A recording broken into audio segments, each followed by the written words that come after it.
Aujourd'hui avec Daniel Riolo, chroniqueur sur l'Afterfoot, on est revenu sur les derniers événements qui sont passés au Stade de France. C'est des bandes du 9-3 qui sont venus foutre la merde.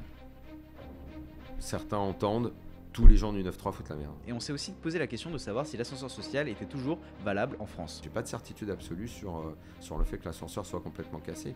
Ce qui le casse peut-être, c'est aussi le fait d'entretenir les gens dans leur identité, dans leur communauté, dans leur communautarisme. Bonne vidéo. Bonjour Daniel Riolo. Bonjour. C'est un vrai plaisir de vous avoir ici aujourd'hui dans cet épisode d'œil pour œil sur le crayon. Je vais commencer comme je fais avec tous mes invités par vous montrer. Œil, ça s'appelle Œil pour œil, ça s'appelle. Ouais. C'est que la suite c'est dent pour dent normalement. Faudra pas qu'on en arrive là. Bon, on va pas trop toucher aux dents aujourd'hui, on va juste rester sur les yeux. Du coup, en parlant d'œil, je vais vous montrer, je vais te montrer une vidéo. Et après, je te poserai des questions associées à cette vidéo. Est-ce que finalement, tout ça ne serait pas un peu la faute de Karim Benzema? Attention, il y a Karim Benzema sur le terrain. Ouais, bien sûr, C'est bien ça sûr, le problème. Personne n'a pensé à ça. Vous avez raison, je pense. C'est aussi simple que ça. Non. Parce que s'il n'y a pas Karim Benzema, ces pas gosses-là, le- ils ne sont pas là. C'est la personnalité de Benzema qui crée ça. donc, Voilà. C'est-à-dire qu'il voulait. Et c'est pour ça que. Voilà, il avait qu'à pas venir et arrêter d'être arabe aussi. Est-ce que finalement, tout ça ne serait pas un peu la faute de Karim Benzema? Attention, il y a Karim Benzema sur le terrain. C'est bon, je connais. Tu l'as déjà vu? Tu peux arrêter la vidéo. Hein. J'arrête. Bah, quand même. Du coup, ma question elle est simple. Est-ce que c'était la faute de Karim Benzema? C'était la faute des jeunes à côté de Saint-Denis? C'était la faute de l'État français? C'était la faute de qui? Ce qui s'est Alors passé. déjà, cette vidéo de quotidien est assez scandaleuse parce qu'elle ne dit pas la vérité. Elle ne dit pas ce qui a été dit sur ce plateau. C'est un montage. Je crois que Pro a dû s'en expliquer le lendemain. Pro s'est expliqué Parce justement. qu'en fait, on est, même nous, je crois que le soir dans l'émission, Gilbert a parlé de cette vidéo et effectivement, on n'a entendu que ce bout-là. Or, la suite donne une toute autre tournure aux propos de Pascal Praud, puisque on est là en plein dans tout ce que font certains médias, tout ce qui existe sur les réseaux sociaux. C'est toujours pareil, on fait de la découpe et on fait dire aux gens ce qu'ils n'ont pas vraiment dit, ou on leur prête des intentions mauvaises. Et là, franchement, ça m'étonne pas de quotidien, parce que c'est vraiment ce qu'ils ont toujours fait, c'est leur fond de commerce, c'est d'inventer des personnalités aux gens, de travestir leurs propos dans le but, eux, de se donner bonne conscience et de développer un argumentaire et des opinions. C'est à peu près tout ce que j'ai à dire sur cette vidéo. Et visiblement, il n'y a qu'en France qu'on est en train de tarder à expliquer véritablement ce qui s'est passé et à vouloir évoquer la réalité. C'est quoi la réalité justement? Une très mauvaise organisation, une non-anticipation d'abord du nombre d'Anglais qui allaient venir. Et ça, franchement, ne pas savoir que tu allais avoir au minimum 20 000 Anglais sans billets qui allaient venir, c'est fou, puisque on le sait, traditionnellement, ils le font toujours. Et après, il y a deux sujets distincts. C'est cette mauvaise organisation et comment tu as géré les flux de personnes qui sont rentrées et qui étaient autour du Stade de France. Et l'autre sujet, qui à mon sens est le sujet principal, c'est les agressions, la sauvagerie qu'il y a eu avant et surtout après le match, avec des témoignages qui affluent de partout et qui font état de quelque chose que personne ne pouvait imaginer. Et ce qui est ressorti de ces faits, de ces événements, c'est le mensonge monumental du ministre de l'Intérieur, pas soutenu par la police. Parce que la plupart de ceux qui nous donnent des infos aujourd'hui sur ce qui s'est passé, c'est les gens qui étaient sur le terrain, c'est les gens dans la police. C'est eux qui parlent. Évidemment, ils ne peuvent pas parler, ils ne peuvent pas témoigner visage découvert, donc ils donnent des infos aux journalistes, plus les témoignages des Anglais, de tous les gens qui étaient sur place. Et que le ministre, hier, devant le Sénat, certains ont vu des excuses. Moi, franchement, je n'ai rien vu de tout ça. J'ai vu une obstination à fermer les yeux sur ce qui s'est passé par calcul politique, parce qu'on est à 2 semaines des législatives, que si le sujet ne peut être évoqué que par l'extrême droite, ça les arrange. Comme ça continue la polarisation, les méchants, les gentils, ceux qui veulent stigmatiser, ceux qui ne veulent pas le faire. C'est quand même complètement fou. C'est complètement fou. Moi, je me demande comment on a pu arriver dans ce pays à ce que, si on dit... c'est des bandes du 9-3 qui sont venus foutre la merde. Certains entendent, tous les gens du 9-3 foutent la merde. Je sais pas comment on arrive à faire ce genre d'analyse-là. Pourquoi à chaque fois, si on dit ça, immédiatement on dit vous stigmatisez? Mais je comprends pas. Si on dit il y avait des bandes de migrants qui sont venus, ça veut forcément dire tous les migrants sont des voyous. Je comprends pas. Je comprends pas comment dans ce pays les réflexions désormais s'articulent de cette façon. Factuellement, c'est ce qui s'est passé. C'est des jeunes. Factuellement, c'est un mélange qui est assez difficile à évaluer, mais au vu des témoignages et de ce que disent les gens sur place et surtout la police, c'est beaucoup plus les migrants que les jeunes des cités aux alentours du Stade de France, même s'il y a eu probablement de la collusion entre certains stadiers et certains jeunes du 9-3 dans le fait de laisser passer des gens qui n'avaient pas de billets parce qu'ils se connaissent ou parce que tiens vas-y toi passe pas, on a inventé des faux billets. Quand vous parlez à des gens de la police aujourd'hui, c'est très drôle parce que quand je leur demande avec humour alors vous en êtes où pour les faux billets, ils disent on cherche toujours hein, parce que s'il faut qu'on arrive à 30 000 comme a dit le ministre, on va avoir du mal quoi. Il va falloir peut-être qu'on les invente. Évidemment qu'il n'y avait pas 30 000 faux billets, au max il y en avait 3 000 quoi. Donc voilà, donc cet ensemble de choses a donné ce désastre qui met la honte à la France un peu partout en Europe aujourd'hui et qu'on cherche à dissimuler ou qu'on ne veut pas dire. À des fins politiques, selon toi? Ouais, je vois pas quel serait l'intérêt de pas dire quoi. Donc oui, il y a des fins politiques, oui. On laisse uniquement l'extrême droite et puis ceux qui évidemment vont parler de ça. Ils seront assimilés à l'extrême droite, j'ai l'habitude. Hein. À chaque fois, on me fait le coup, quoi. Donc, voilà, on dira ah ouais, pourquoi il parle de ça, machin. Ok, très bien, quoi. Ah, très bien. Ouais. Mais c'est comme ça en France, les réflexions, elles sont comme ça. Hier, il y a eu un procès un peu passé inaperçu, mais qui est assez révélateur, je trouve, autour du tweet raciste à l'encontre de Mbappé suite au pénalty raté contre la Suisse l'année dernière. Le mec a été condamné à 6 mois. Enfin, 6 mois a été requis, il n'est pas encore complètement condamné. Pour un tweet, mais d'une violence complètement folle. Hein. Vraiment folle. Hein. Parce qu'on parle de racisme un petit peu à tout bout de champ dans notre société aujourd'hui. Quand on l'a vraiment en face des yeux, c'est bien de le citer. Donc je l'ai cité à l'antenne. Ce sale nègre mérite 10 coups de fouet et d'être vendu en Libye. On est dans quelque chose de bien consistant. Il se trouve que j'entretiens une très bonne relation avec l'un des boss de SOS Racisme, Herman Ebongué, qui m'a raconté le procès, qui m'a dit comment tout ça s'était passé. Et on lui a dit, à un moment, ça ne peut pas être du racisme parce que l'auteur du tweet est un arabe. Et il est tombé de la chaise. Et il a dit, mais qu'est-ce que vous êtes en train de me raconter là? Et donc moi, le soir, parce que moi j'aime bien dire les choses et j'aime bien, surtout sur Twitter, vu que c'est la grande foire de l'anonymat, je trouve qu'il y a plein de mecs qui mériteraient d'être... je sais pas, il y a un mot anglais pour outer le nom des gens, là, je sais plus comment on dit. Et le mec il se prénomme Karim. J'ai dit son prénom 2 fois à l'antenne. Donc ce Karim a dit « Ce sale nègre mérite 10 coups de fouet et d'être vendu en Libye ». J'ai reçu sur Twitter, pas 1000 messages, mais pas mal de messages me disant « Pourquoi tu précises qu'il s'appelle Karim? C'est parce que tu n'aimes pas les Arabes. » Formidable. Voilà. En France, tous les débats de société s'articulent désormais de cette façon. Intersectionnalité, essentialisation des individus. Voilà. À chaque fois, tu stigmatises, tu renvoies. Hein, non, on ne peut pas dire juste qu'on a envie qu'il y ait plus de sécurité, qu'on a envie que les gens se comportent bien et qu'on n'en a rien à foutre de leur tronche. Que s'il est jaune, blanc, noir, machin, on s'en fout. On s'en fout. Et s'il y a un problème, comme au Stade de France, de migrants en France, qu'on le dise. Est-ce qu'on arrive à les accueillir? Est-ce qu'on en a fait? Est-ce qu'on en a trop? Est-ce que le risque, c'est pas de stigmatiser une population, justement? Mais est-ce que accueillir des migrants, ça veut dire les laisser sous des ponts au port de la Chapelle? C'est quoi l'intérêt, en fait? C'est quoi l'intérêt? France, terre d'accueil, machin, sous les ponts au port de la Chapelle? Soit on est capable d'en accueillir et on les accueille comme il faut, et on voit de quelle façon on accueille les gens. Soit on n'est pas capable. Si c'est pour qu'ils viennent et restent dans des camps et derrière, dans une détresse sociale et dans la misère, se transforment en délinquants, la France aura rempli son rôle de terre d'accueil, non? Bon, on a le droit quand même de se poser cette question. Il se trouve que là, elle a éclaté sous nos yeux parce qu'autour du Stade de France, il y avait plein de migrants sans papier. Franchement, c'est un choc dur. Hein. Tu te dis, putain, merde. Pour tous ceux qui disent, bah non, migrants, faut accueillir, bah oui, encore faut-il le faire correctement. Si c'est pour les laisser crever sous les ponts, je vois pas l'intérêt.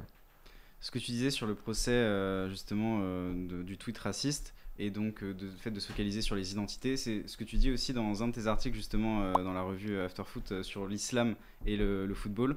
Et tu cites le politologue Olivier Costa qui dit qu'aujourd'hui on se focalise justement sur les identités et plus sur les opinions. Plus sur la... Je sais plus exactement comment tu le formules, mais tu dis voilà... D'où parles-tu camarade, quoi, la phrase de Marx. Exactement. Voilà, Est-ce qu'aujourd'hui c'est propre au foot, c'est propre à la France, c'est propre à... Chacun s'enferme dans sa chapelle, dans son identité. Moi qui supporte pas ça, je sais pas, moi je vais pas défendre Verratti parce qu'il est italien, quoi.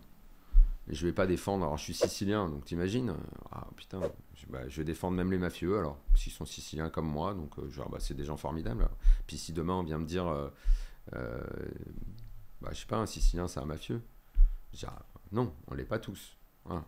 Stigmatiser, ça veut dire ils le sont tous. Mais en revanche, si on dit, il y en a, bah oui, je suis bien obligé de dire, il y en a, oui. C'est vrai, il y en a des mafieux en Sicile, oui, ça existe encore. Pas que là-bas, mais il y en a. Voilà. Donc il faut être capable de reconnaître les choses, de dire ce qui se passe, et de ne pas avoir sans arrêt d'être là à guetter de la stigmatisation. Évidemment qu'il y en a qui en font. Bien sûr qu'il y en a qui doivent dire que tous les migrants sont des délinquants. Peut-être, mais le problème c'est que entre ceux qui le font et ceux qui ne veulent pas le faire et qui veulent juste parler de sécurité et qui veulent juste pointer du doigt certaines carences dans la police, dans le fait de régner l'ordre comme autour du Stade de France, on n'a pas forcément envie d'être assimilé à ceux qui font les amalgames. On peut également être entre les deux, quoi. On peut également avoir un discours mesuré. Mais aujourd'hui, c'est très compliqué. Parce que chacun s'enferme dans ses chapelles, dans ses partis politiques, dans ses opinions. Et c'est très dur c'est dur de transcender. Je sais pas comment on en est arrivé là dans notre société. Je sais pas. Le communautarisme est très présent. C'est là où je voulais en venir parce que justement ton ça article... ça existe. Oui, c'est vrai que quand tu prends des coups de fil de joueurs qui te disent tu m'as critiqué, en l'occurrence ça devait être Kazri, Boudbouz, tu m'as critiqué parce que je suis arabe. Je dis, ah d'accord, ok. Et Verratti, à qui j'en mets une chaque semaine, ça se passe comment? Ça n'a pas de sens en fait, quoi. Et les joueurs français alors, parce que je suis également français, je ne suis pas que italien, donc quand je critique des joueurs français, c'est quoi le problème alors? Ça n'a pas de sens en fait. Ça n'a pas de sens que des mecs défendent des gens uniquement parce qu'ils sont de la même origine ou ils sont comme eux et tout. On devrait s'en foutre de ça. On devrait s'en foutre. Moi, mon discours est en permanence de juger les gens pour ce qu'ils font, pas pour ce qu'ils sont. On s'en fout de ce qu'ils sont. Moi, je trouve que c'est même très sympa de parler des origines. Je sais pas, imagine que toi, t'es normand. Moi, ça m'intéresse. Si t'es normand, que tu me racontes ta région avec passion, que tu me dises, on fait un super camembert, nos yaourts sont les meilleurs et tout. Je suis très content que tu me dises ça, moi. Je serais content. C'est bien que chacun revendique ses origines, tout, c'est chouette, mais que tu dises que tout est formidable ou que tu te sens agressé si on fait une critique sur un Normand juste parce que toi t'es Normand, je comprendrais pas. Si je te dis il pleut tout le temps en Normandie, que tu fais la gueule à cause de ça, je dis merde, quoi. Mais est-ce que le fait de ce qu'ils sont, typiquement si je suis Normand, mais si je suis aussi noir, d'origine arabe, etc., est-ce que le fait que je sois en minorité sur le territoire français, je peux me sentir beaucoup plus acculé par d'autres populations? Je sais pas pourquoi, moi. C'est quoi, génération des offensés? Je vois pas. Pourquoi, en fait? Pourquoi tu te sentirais... Tu trouves qu'on est vraiment dans une société où personne n'a sa chance où, quand je viens d'un milieu défavorisé, quand je viens de... donc dans ces cas-là, c'est la même chose pour le milieu défavorisé. Ou les fils de profs. Les fils de profs, ils réussissent tous mieux à l'école que les autres. Donc, qu'est-ce qu'on fait, alors? On a interdit aux fils de profs d'aller à l'école parce qu'ils ont des meilleures notes que les autres. Le rôle d'un État, le rôle de la politique, c'est d'entretenir l'égalité des chances. Et donc de faire en sorte que quand tu viens d'un milieu défavorisé, tu puisses avoir les mêmes chances pour t'en sortir. L'égalité à la ligne de départ. Moi, je viens d'un milieu pas du tout aisé, puisque je suis enfant d'immigrés de première génération. Quand tu sais, les gens qui arrivent et qui n'ont rien, tu vas à l'école et puis voilà. Hein. Est-ce que la machine n'est pas rouillée aujourd'hui? Elle est certainement... Elle fonctionne. Franchement, toutes les études ne montrent pas ça. Hein. Il y a encore, on est encore un des pays où ça fonctionne mieux qu'ailleurs quand même. Hein. Faut pas non plus tout tout critiquer de la France quand même dans ce secteur-là. Mais effectivement, il y a peut-être moins de débouchés aujourd'hui et l'ascenseur social marche peut-être moins. Bah, déjà, tu sais, je dis ça, mais à mon époque, déjà, on me disait que c'était moins. Le mieux réussir que tes parents. Déjà, ma génération, on disait ah non, c'est ceux qui sont arrivés avant, qui ont tout eu, à qui on a tout donné. À chaque génération, on le dit.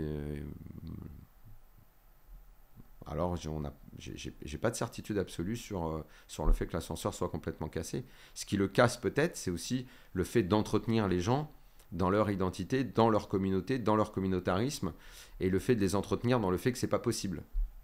On leur dit que c'est pas possible aujourd'hui ? L'ambiance globale donne le sentiment que vous êtes stigmatisé, on vous attaque, on vous donne pas l'opportunité de vous en sortir, on vous tape dessus, la police est contre vous. Il y a des gens qui se servent de ça, il y a des partis politiques qui sont forts pour faire ça et qui donnent l'impression, et qu'on a l'impression qu'ils veulent maintenir certaines personnes dans l'idée que l'État est contre eux. Il suffit de regarder les discours de l'extrême gauche, c'est cet entretien-là. Est-ce que justement donc la revue After Foot, là, le dernier épisode qui est sorti, donc le numéro 5 pour l'été 2022, parle de religion, foot et religion. Il y a un article dont je parlais tout à l'heure sur l'islam et le foot. Est-ce qu'il y a un problème aujourd'hui avec l'islam et le foot, et de manière plus large en France aujourd'hui ? Non, dans le foot, non. Le fait de dire que c'est peut-être la religion qui s'affirme le plus chez les joueurs, ok, mais en fait, moi je n'aborde pas du tout l'article, si tu l'as lu, comme le fait que ce soit un problème, mais que ça peut être vecteur, comme je disais, d'opinions formatées. C'est cet entretien du communautarisme qui, là, effectivement, peut être regrettable. C'est ce que je raconte, les coups de fil des joueurs, le fait qu'on dise, tiens, si tu critiques un tel, ou le fait que certaines personnes soutiennent parfois plus des individus plutôt que des équipes. Ça change un petit peu la vision du foot. C'est plus ce sens-là que mais c'est pas juste l'islam, ça pourrait être la chrétienté ou n'importe quelle autre religion, quoi. C'est pas l'islam. Ouais, d'ailleurs, c'est abordé dans d'autres articles. Les Brésiliens également mettent très en avant ce côté religieux. Après, je ne sais pas si les évangéliques dans le monde soutiennent le Brésil parce que Neymar a fait sa prière et tout. Ça, j'en sais rien. Récemment, Mbappé a re-signé au PSG. Il a été pour ça la risée de l'Espagne, je pense aux extraits de Chiringuito où il se moquait de lui. Est-ce qu'il a bien fait de rester au PSG, et de manière plus générale, est-ce que tu penses que c'est sa volonté de rester au PSG? Est-ce qu'il y a eu des négociations Comment on peut douter que ce soit sa volonté? On l'a pas forcé. Si forcé les Espagnols, tu forces pas, tu vas pas forcer un joueur. Est-ce qu'il n'y a pas, je sais pas, des négociations entre le Qatar, la France, en se disant il faut qu'Mbappé reste au PSG pour des raisons diplomatiques? Non. On a dit très tôt que des hommes de pouvoir lui ont dit reste, mais pas obligé de rester. Je campagne sur, et puis je vois pas quel intérêt. L'économie ne se serait pas effondrée si Mbappé était parti. Non, pas du tout. Après, les Espagnols, ils peuvent raconter ce qu'ils veulent. Hein. Dans ces émissions-là, ils sont très, très excessifs quand même. Hein. Et ils racontent beaucoup de conneries, quoi. Donc, non, je mets de la vie. Ça entretient toute leur sémantique réelle, le rêve et tout. On t'a brisé ton rêve, t'as pas pu accomplir ton rêve. Eux, c'est leur façon de voir les choses. Comme ça, ils peuvent dire jouer au Real, c'est un rêve. Et voilà. Et genre Mbappé, il est maltraité en fait. Il a été retenu là, et puis en fait, le soir, il a enchaîné au camp des loges, il a pas de partir. Franchement. Il a bien fait, il a pas bien fait, j'en sais rien, c'est son choix. C'est une bonne nouvelle pour le PSG ? C'est une bonne nouvelle pour le PSG si autour l'équipe elle fonctionne. Hein. Tout seul il n'y arrivera pas. Cette année il n'a pas réussi. Hein. Pour mettre des buts en Ligue 1 peut-être, mais pour la Ligue des Champions ça ne peut pas suffire. Donc il va falloir que l'équipe soit renforcée partout. Est-ce qu'aujourd'hui le PSG il est bien dirigé ? Non, parce que si tu as bien lu la revue, il y a un article où, si j'étais président du PSG. Exactement. Je pense que je le dirigerais beaucoup mieux que celui qui est en place. Avec le même carnet de chèques. Mais dans tous les cas, je le dirige mieux. Et après, avec le carnet de chèques qu'on me donne. Ça peut être avec le mien. Donc, si tu me donnes le sien, c'est sûr que je fais mieux. Et pourquoi tu l'es pas alors aujourd'hui ? Comment tu veux que je le sois ? Je connais pas le prince, moi. Tu peux l'appeler J'ai pas de relation. Non, je te connais pas le prince. Je le connais pas. J'ai pas assez de relations. Et puis, je suis pas sûr qu'il va y bosser avec un nom qatari. Ah ouais ? Je pense que la présidence, elle doit être réservée à un gars à eux, quoi. Tu prendrais pas la nationalité qatari pour être président? Non, j'en ai déjà 2 nationalités, je ne peux pas en avoir une troisième. En même temps, eux, ils font ça assez facilement, hein, puisqu'à la Coupe du Monde, il risque d'y avoir des joueurs naturalisés. Notamment Au handball, il l'avait fait ouais, au handball, aussi. ils le font Donc, très bien, ouais. il pourrait, bon, je sais pas. J'avoue, j'ai pas pensé au 3e passeport. Je vois. Et c'est pour quand, du coup, Daniel Riolo, président du PSG? Bah, ça peut pas arriver, je te dis, j'ai pas. Jamais. Après, moi, je veux bien être, je veux bien être son conseiller, mais je suis pas sûr qu'il fasse appel à moi. Hein. Peut-être Donc un ils vont jour. continuer à se planter alors. Euh, Mais tu vois, cette année, moi, j'ai postulé à tout. Hein. Ça, ministre des Sports, président de la Fédé, président de la Ligue. Je postule à tous les postes. Hein. Personne n'accepte? Non, il n'y a que dans l'after qu'on veut me garder. Bon, un jour, quelqu'un acceptera quand même. Ah, je sais pas, c'est là.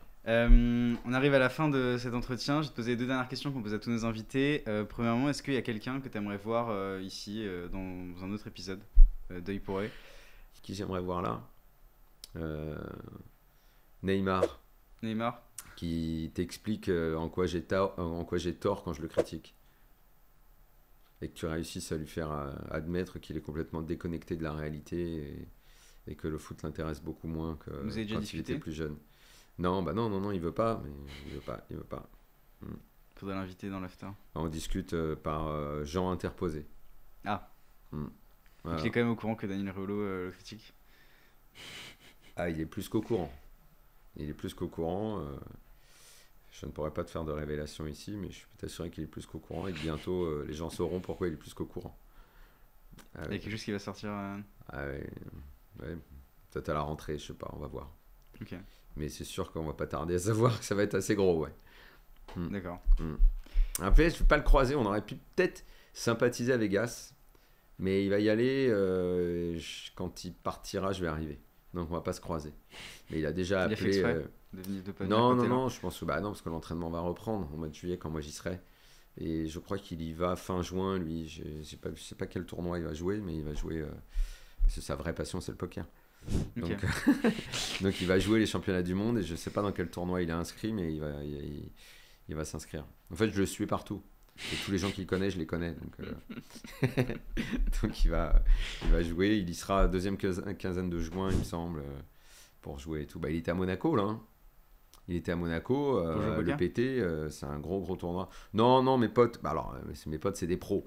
Donc ils me disent, il a un niveau correct. Ils me disent, il a un niveau comme toi.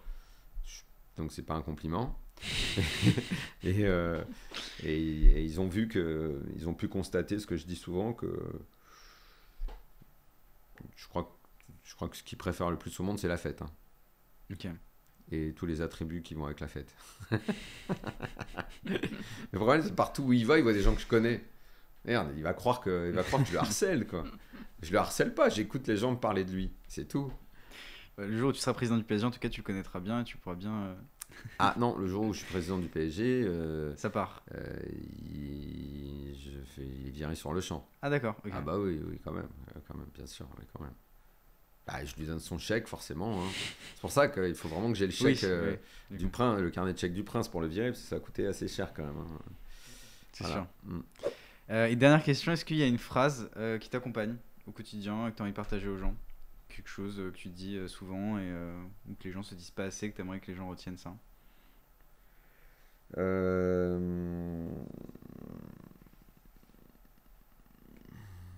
Blâmer ou faire l'éloge, faut que je m'en souvienne bien parce que c'est une phrase très importante. Blâmer et faire l'éloge sont des... j'y arrive plus, je suis fatigué, j'ai eu une semaine compliquée. Sont des opérations sentimentales qui n'ont rien à voir avec la critique. Ok. Donc je suis pas là en gros pour aimer ou ne pas aimer, mais pour essayer de porter un regard juste sur les choses et de les commenter, de les analyser. Après, ça m'empêche pas d'aimer ou ne pas aimer des choses, mais c'est pas les sentiments qui doivent guider ma conduite. Voilà. Et pourtant, c'est une phrase de Borges que j'ai complètement massacrée, je suis désolé. Si Thibaut Leplat m'entend, lui qui adore cet écrivain, il va m'en vouloir à mort. Mon prof de philo privé, perso, Thibaut Leplat, va m'en vouloir beaucoup. Tu prends des cours de philo Non, mais non. Non, quand même pas. Pourquoi pas? Mais c'est un très bon prof. Toi, vous pourriez le recevoir. Bah, avec plaisir. Avec grand plaisir. Bah, merci beaucoup, Daniel Riolo. Merci. ferait plaisir. Cet épisode de Pour œil est terminé, j'espère qu'il vous a plu. Si c'est le cas, n'hésitez pas à vous abonner, à activer la petite cloche pour être notifié lorsqu'une prochaine vidéo sortira, à mettre un j'aime et à nous laisser votre avis en commentaire, ça nous intéresse. C'était Antonin pour Le Crayon, salut.